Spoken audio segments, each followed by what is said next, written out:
ये आजकल की पढ़ी लिखी बहू किसी की सुनती भी नहीं है। आपको पता है बहन जी, अब घर में ट्यूशन पढ़ाती है बच्चों को। अब आप बताओ कैसा घर हो जाता है मेरा शाम को। सारे बच्चे आकर गांव के घर में हल्ला करते हैं, मेरे घर में गंदगी मचा कर जाते हैं, सारा सामान इधर से उधर फेंक देते हैं। मुझे तो बिल्कुल भी पसंद नहीं है ऐसे बच्चे। इस बहू को तो मैं 2 दिन में सुधार दूं, लेकिन बात मेरे बेटे की है, वो मेरी नहीं सुनता बहन जी। अरे सुषमा, ये तो बहुत अच्छी बात है कि तुम्हारी बहू पढ़ी लिखी है और कहीं बाहर भी नहीं जा रही है, घर में बैठकर ट्यूशन दे रही है बच्चों को, 4 पैसे कमा रही है, वो भी तो तुम्हारे घर में ही आ रहे हैं ना। और वो कहावत तो तुमने सुनी ही होगी कि घर में अगर पढ़ी लिखी बहू आ जाती है ना तो आने वाली कई पीढ़ियां सुधर जाती हैं। कम से कम अपने बच्चों को घर पर पढ़ाएगी, उन्हें ट्यूशन की जरूरत नहीं पड़ेगी और अपने बच्चों को अच्छे संस्कार देगी, उन्हें अच्छे बुरे की समझ भी होगी। अरे ये कैसी बातें कर रहे हो बहन जी। अगर अब हमें ही ले लो, हम ज्यादा पढ़े लिखे नहीं है तो क्या हमारे बच्चों को अच्छे बुरे की पहचान नहीं है? कोई हमारे बच्चे कामयाब नहीं है, नौकरी करता है मेरा बेटा। देखो सुषमा, मेरी बात समझो।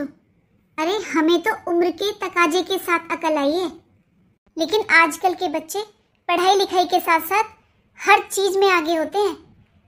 मैं तो बहुत खुश हूँ अगर तुम्हारी बहू पढ़ी लिखी है। और तुम्हें पता है सुषमा, मैं तो चाहती हूँ मेरी बहू बहुत पढ़ी लिखी हो और मेरे साथ साथ मेरे बेटे की भी यही सोच है। देखो बहन जी, मैंने तो आपको बता दिया जो सच है। अगर मेरी बात मानो ना तो रहने ही देना, कोई फायदा नहीं है पढ़ी लिखी बहू लाने का। एक तो ये पढ़ी लिखी बहू आते ही सबसे पहले हमारे बेटे को अपने वश में कर लेती है, फिर घर का कोई काम नहीं करती है, सारा काम सास को ही करना पड़ता है। देखो सुषमा, मेरा तो यही मानना है कि हमें खुद को समय के साथ बदलना चाहिए और तुम्हें खुश होना चाहिए कि तुम्हारी बहू पढ़ी लिखी है। बहन जी, मुझे उसके पढ़े लिखे होने से कोई फर्क नहीं पड़ता, लेकिन जब वो मेरे बेटे को पढ़ाती है ना तो मुझे बहुत गुस्सा आता है।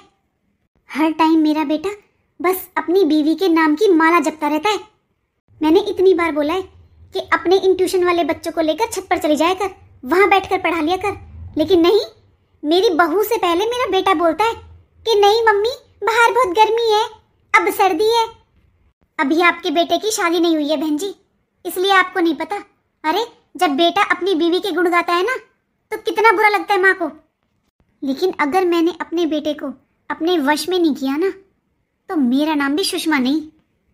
संभल कर सुषमा, कहीं ऐसा ना हो अपनी बहू को नीचा गिराने के चक्कर में कहीं तुम्हारा बेटा ही तुमसे दूर ना हो जाए।